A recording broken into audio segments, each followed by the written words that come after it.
करता करिता तोच आहे. हा माणूस उगाच म्हणत असतो हे मी केलं ते मी केलं, मी होतो म्हणून हे सगळं उभं शून्यात उभं केलं. खरं म्हणजे तो काहीच करत नाही. आता करोनाच्या काळात आपण सगळ्यांनी अनुभव घेतला. आपण काय केलं, घरात बसा म्हणाले बसलो घरात. किती माणसं गेली त्या ह्याच्यात. आम्ही जर काही करणारे असतो तर कोरोना आलाच नसता ना. एवढी लोक काय गेली. आमच्या हातात काहीच नाही, पण आम्ही उगाच अभिमान बाळगत असतो, मी करतो मी करतो. खरं म्हणजे तोच आहे सर्व करता करता. तुकाराम महाराज काय म्हणाले बघा त्यांच्या एका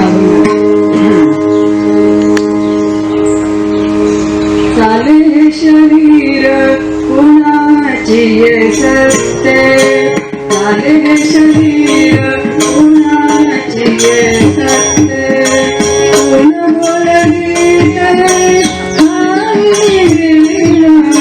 कोण बोलवीत चाले शरीर कोणाची सत्य, चाले शरीर कोणाची सत्य.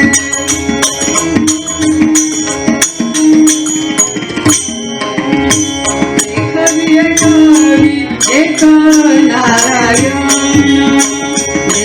देखवी एक नारायण, तयाचे भजन तू नको, तयाचे भजन तू नको, चाले हे शरीर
चालणं बोलणं ऐकणं हे सगळं त्या भगवंताच्या कृपेने करत असतो आपण सगळं. प्रत्येक इंद्रियांच्या मागे एक चेतना शक्ती असते, त्यामुळे ती सगळी इंद्रिय कार्य करत असतात. पण जेव्हा ही चेतना शक्ती कमी कमी होते, निष्क्रिय होते, त्यावेळेला डोळे आहेत पण डोळ्याची दृष्टी आपण म्हणतो जरा कमी दिसायला लागले. कान आहेत, कानातली शक्ती चेतना शक्ती कमी झाली तर ऐकायला कमी येतं. तसंच बाकीचे हात पाय आहेत, त्याची जर चेतना शक्ती कमी झाली तर आपल्या सगळ्या हालचालींवर बंधन येतं. आपण धावू शकत नाही, काही हाताने जड उचलू शकत नाही. म्हणजे कोणामुळे होतं, त्या फक्त भगवंताच्या कृपेने हे सगळं घडत असतं. खरं म्हणजे अहो वृक्षाचे पान सुद्धा त्याच्या आज्ञेशिवाय हलू शकत नाही, असा हा भगवंत सगळ्या शराशरात व्यापून राहिलेला आहे. मग ते सजीव असो निर्जीव असो कोणी असो त्याच्याशिवाय नाही. माणसाच्या हातनं पण कुठलंही कार्य झालं तरी खरं म्हणजे त्याला देवच कारणीभूत असतात, पण त्याला मात्र वाटतं मी करतो मी करतो. आता बघा एक लहान मुलगा वडिलांची कुस्ती खेळतो, वडील पडण्याचं नाटक करतात, त्याला आनंद होतो, तो टाळ्या वाजवतो, उड्या मारतो, हसतो. आता मला सांगा, वडिलांना पाडण्या एवढी ताकद असते का? नाही. त्याला बरं वाटावं, त्याला आनंद व्हावा म्हणून वडील पडण्याचं नाटक करतात. म्हणजे सर्व काही करणारा तोच आहे. आम्हाला आपलं उगाच मी केलं, मी खरं म्हणजे कुठलंही कार्य माणसाच्या हातून होतं ते त्या भगवंताच्या कृपेने होतं. तो देवच सगळं करत असतो.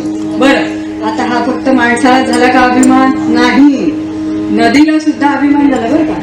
त्या अभिमानाने एवढी फुगली ते पूर आला, पाणी गेलं गावात सगळं. मग गावातली घरं, झाडं, झुडपं, माणसं, वस्तू, धान्य सगळं वाहून गेलं. आता ती कुठे आली? ते मिळून सागराकडे आली. त्याला वाईट वाटलं, सागराने काय आहे सगळं. म्हणाली, तुझ्यासाठी गिफ्ट आणलंय म्हणाली, व्हॅलेंटाईन डे. हल्लीच्या मुलांना सांगितलं की कळतं. सागर म्हणाला, हे नको मला, हे असं गिफ्ट नको, एक गवताचं पातं आणून दे. पण नदीला कुठलं गवताचं पातं मिळतंय? महापुरे वृक्ष जाती तेथे लव्हाळे वाचती.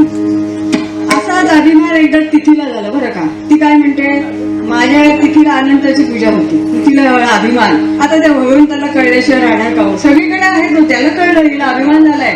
पुढची येणारी तिथी घायाळ चतुर्दशी, रणांगणात घायल झालेल्या तिलांजली देतात. तिथे पण तिला अभिमान, बघा माझ्या या तिथीला रणांगणात घायल झालेल्या तिलांजली देतात. आता तो सगळं जाणतोच, त्याला कळलं हिला अभिमान झालाय. पुढची येणारी तिथी नरक चतुर्दशी, तिला उचलले नेऊन नरकात नेऊन टाकलं. मग लागली रडायला, काय देवा वाचव, चुकलं. बरं म्हणाला, तो कृपावर दयावीच आहे हो, सगळ्यांना क्षमा करतो, सगळ्यांवर कृपा करतच असतो तो. पुढची येणार तिथी वैकुंठ चतुर्दशी, तिला उचललं मी वैकुंठात, आता बाई गप्प बस. आता रडू नको म्हणाला भगवान.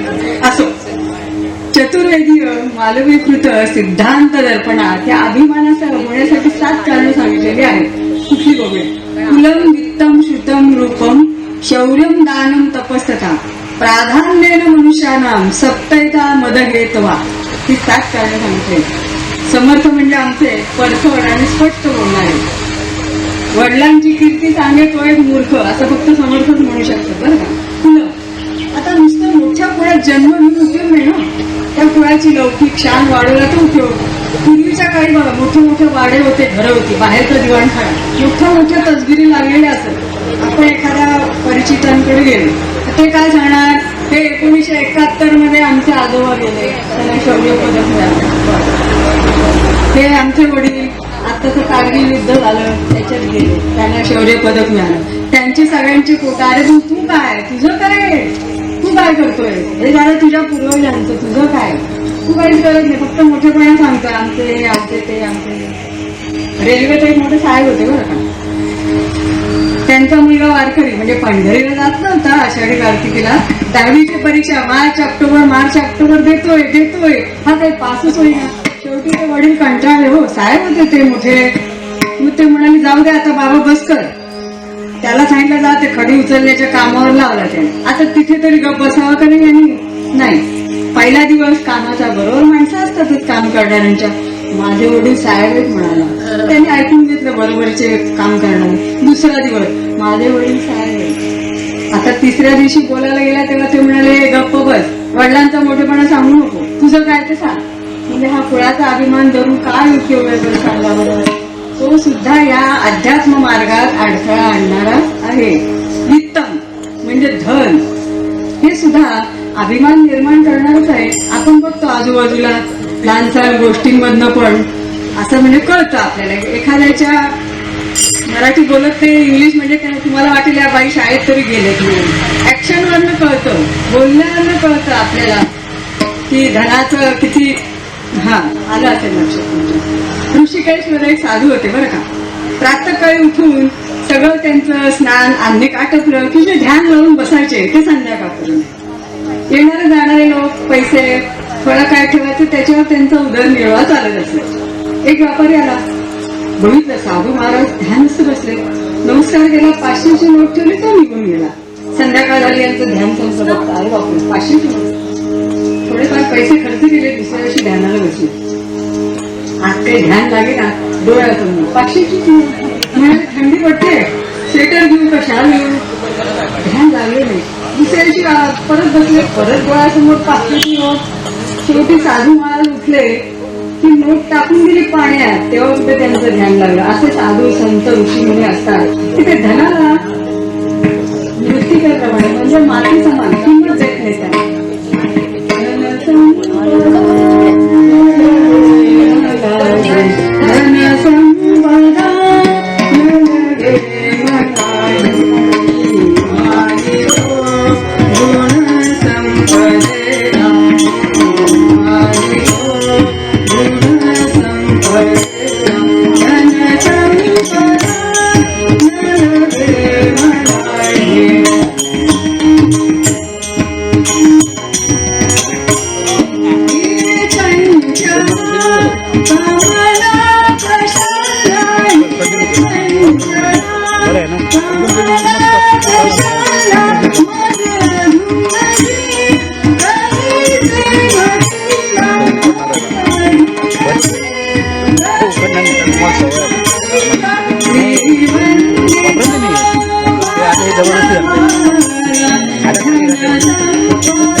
ध्यानाला गौण स्थान देणारे हे सगळे संत ऋषी मुनी साधू असतात. तुकाराम महाराजांकडे छत्रपती शिवाजी महाराजांनी नजराणा पाठवला. तुकाराम महाराज घरात नव्हते. आता एवढ्या मोठ्या राजांनी नजराणा पाठवला म्हटल्यावर तुकाराम महाराजांच्या पत्नीने तो स्वीकारला. 2 तास झाले, 3 तास झाले, 4 तास झाले, तुकाराम महाराज आलेच नाही घरी. अहो ते लहान मुलं हो, सारखं त्या नजरांकडे बघतायत, उड्या मारतायत, या खोलीत त्या खोलीत या. शेवटी लहान मुलं हो, आईला म्हणाले, आई आम्ही बघू का राजांनी काय दिलं बरं. तिलाही कळलं लहान मुलं आहेत, किती वेळ जाऊन मिळणार ना. या बाजूला जरा जास्त असतं म्हणजे साधारण आपल्याला छोटी डबी असली तर कळतं काय आहे. साडीची घडी असेल, हा साडी आहे होते असं मी असू देते. त्याला वेळ झाला, आईने सांगितलं बरं बाबा उभा. लहान मुलं घराघरातले सगळे पेटाने उघडले, एका भरजरी कपडे, एका दागदागिने आणि राजांकडचे हो वजनदार 1 ग्रॅमचे नाही, 42चे नाही, वजनदार दागिने राजांनी पाठवले. मुलांनी नवीन कपडे, भरजरी कपडे, उड्या मारते, आनंद झाला त्यांना. नंतर म्हणाले, आई आम्ही हे घालून बघू का. अहो गळ्यात घालायचं तर पायात नाही माहिती नाही. बरोबर आहे हो. अहो ज्यांच्याकडे रोज दिवाळी असते ना त्यांना त्याची किंमत कळत नाही, पण ज्यांना फक्त दिवाळीत लावणी चटणी दिसते त्यांना त्याची किंमत विचारत, त्यांना त्याची किंमत असते. ज्यांच्याकडे रोज डबे भरलेत ना त्यांना त्याची काही किंमत नसते. असो बरं, ते दागिने घातले, भरभरी कपडे, आता काय दुधात साखर, अजूनच उड्या मारायला लागले, नाचताय, उड्या मारत, आनंद झाला खूप. आणि आईला म्हणाले, आई तुला पण राजांनी दिलं बरं तर भेट. खरं म्हणजे तुकाराम महाराजांची पत्नी म्हणजे सावकाराची मुलगी होती, पण त्या काळातली मुलं आणि त्या काळातली पत्नी बोलायचं नाही हे होतं त्या काळात. मुलं म्हणाले, आई तू पण घाल ना, तुला पण दिलं राजांनी. बरं म्हणाले, नऊवारी छान भरभरी पैठणी, आई ते दागिने पण घाल ना.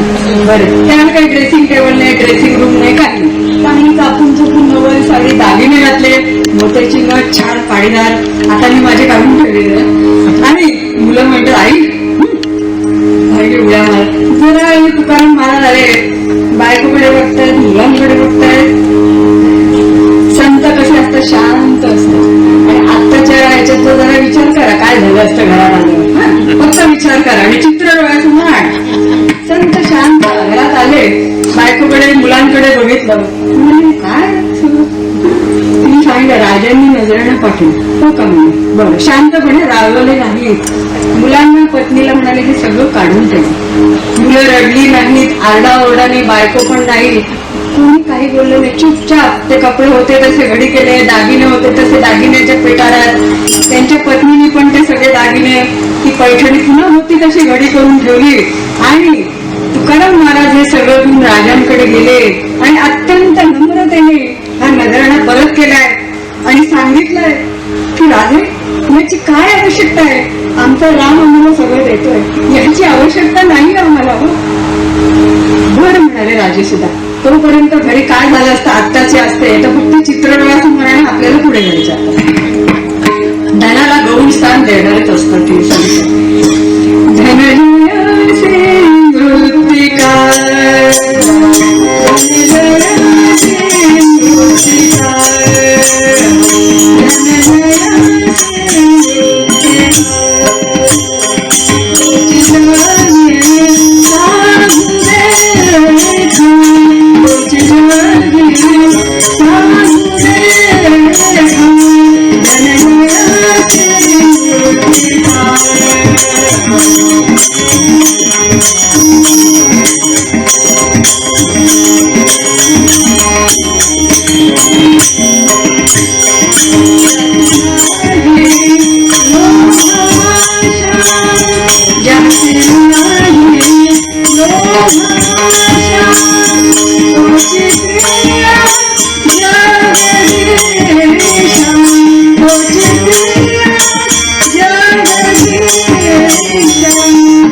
शीतल म्हणजे विद्वत्ता.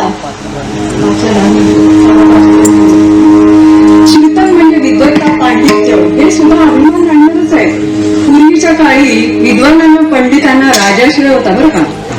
वामन पंडितांना अभिमान झाला. गावोगावी जात तिथल्या विद्वानांना पंडितांना वादविवादात हरवत जयपत्र देत पुढे जात. म्हणून सरकारने त्यांना दिवसा मशालधारी दिले होते बरं का. हा एक मान असतो पंडितांचा. ते आले तुकाराम महाराजांकडे. मशालधारी पाहिल्यावर तुकाराम महाराज उठून उभे राहिले. वामन पंडित म्हणाले, मी तुमच्याशी वाद घालायला आले. अभिमानी व्यक्तीचं बोलणं कसं असतं बघा, मी तुमच्याशी वाद घालायला आलेला आहे. तुकाराम महाराज अत्यंत नम्र त्यांना म्हणाला, मी काय तुमच्याशी वादविवाद करणार, तेवढं ज्ञान नाही, तेवढी योग्यता माझ्याकडे नाही, मी हारलो. त्यांनी कबूल करून टाकले, मी हारलो म्हणाले. तुम्ही असं करा, तुम्ही सज्जन गडावर जा, समर्थांकडे जा. बरं म्हणे. आले आमचे पंडित. समर्थांवरूनच बघितलं गडावरनं. पुढे मशालधारी मागे वाहून पंडित येत आहेत.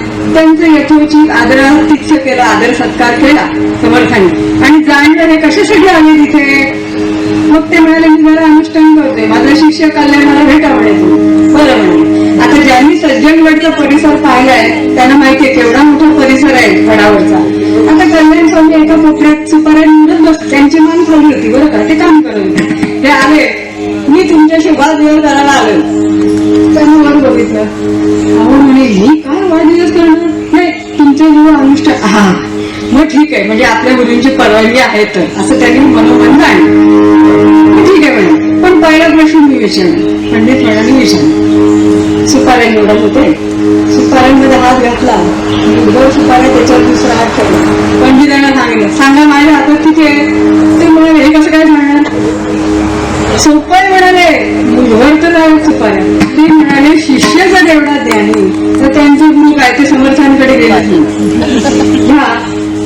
अहंकाराची मोठी गोष्ट आहे बरं का. तो अज्ञानाच्या मागे लागत नाही, सज्ञानाच्या मागे लागतो. नवर अहंकाराची गोठी न लगे अज्ञानाच्या पाठी, सज्ञानाच्या झोंबे कंठी. हे श्रुत. आता रूपम. आपल्याला माहितीये सौंदर्यवान रूपवान व्यक्तीला किती अभिमान असतो. बरं वय झालं तरी ते त्यांचा अभिमान कमी होत नाही. कारण म्हणजे वय वाढलं की सौंदर्य कमी कमी होत जाते. पण ते जपण्याचा आटोकाट प्रयत्न करत असतात. जास्त करून आमचे आज इकडे कोणी नाही, पण इकडचे आमचा जरा जास्त प्रयत्न असतो. तरी सुरकुता दिसणार, गोल्डन लेप लावला तरी काय नाही का. गोल्डन लेप लावलं तरी वय दिसणारच ना, ते काय लपणार नाही. पूर्वीच्या काळी ललिता पवार नावाची, दिसायला सुंदर, ऍक्टिंग सुंदर. त्यामुळे चित्रपट निर्माते मागे मागे आधी हिरोईनची काम. थोडं वय झालं मग मुलीचा बहिणीचा रोल करायला लागली. आता आणखीन थोडं वय झालं आजीचा आईचा रोल करायला लागली. आता फारच वय झालं, काम घ्यायची बंद झाली. आता एकटी पुढे राहत होती. घरात तर वाच यायला लागले. आजूबाजूच्या लोकांनी पोलिसांना बोलवलं. पोलीस आले, दार तोडलं, बाई मरून 8 दिवस झाले. आता त्या सौंदर्याचा अभिमान धरून काय उपयोग आहे सांगा बरं. आता शौर्य. शौर्य म्हणजे सुद्धा अभिमान आणणारच आहे. अगदी हिंद केसरी जरी झाले तरी जसं त्यांचं वय वाढत गेलं तसं साऱ्या रोगांनी शरीर ग्रासलं. एक दिवस ते जग सोडून गेले. मग त्या शौर्याचा अभिमान धरून काय उपयोग आहे.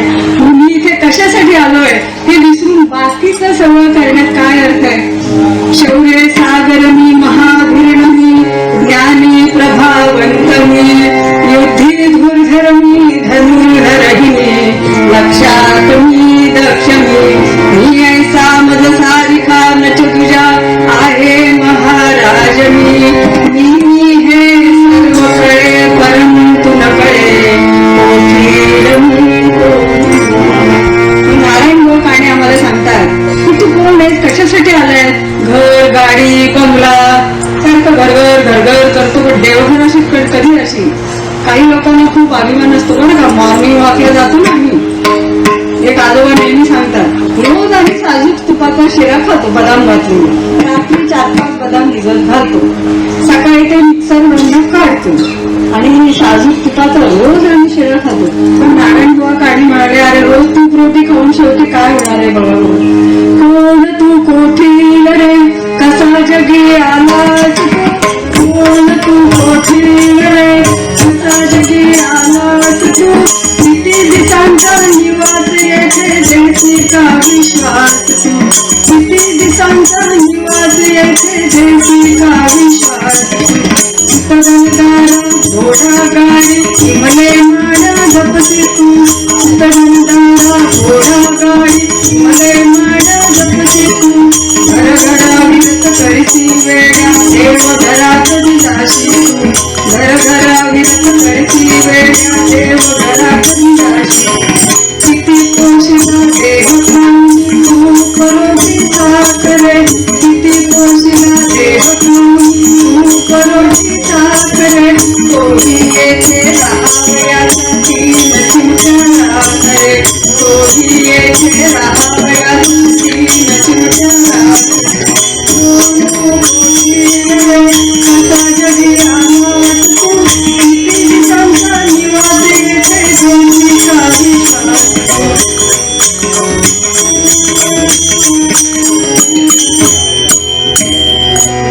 वेगळे म्हणाला 10 मिनिटं ना, ठीक आहे घडायचे कारण काढून टाकत बरं असू दे. शौर्यम दान, माणूस दानधर्म जे करत असतात ना त्यांना मोठी हौस असते बरं का. सगळ्या लोकांनी आम्हाला दानशूर व्यक्ती म्हणून ओळखलं जायला पाहिजे. तुम्ही कुठल्याही मंदिरात जा, कुठल्याही मठात जा, तिच्या संगमरवरी पाठीवर लिहिलेलं असतं बघा, अमुक एका व्यक्तीने 1 लाख रुपये दिले जीर्णोद्धारासाठी, किंवा तिथे गार पाणी साधं पाण्याची व्यवस्था असेल तर तिथे एक पाठी असते, अमुक एका व्यक्तीच्या सौजन्याने ही सेवा उपलब्ध झालेली आहे. खरं म्हणजे निस्वार्थपणे देणारे ते दान. असं सगळीकडे नाव पाट्या बिट्या लावून त्याला काय दानधर्म म्हणायचं का? असो करणं सुद्धा सगळ्या जगाने मला दानशूर करणं म्हणावं म्हणून दानधर्म करीत असेल. आता मरणाच्या दारात असून त्या ब्राह्मणाला कवच कुंडलं दिली, मागितल्याने दिली बरं का.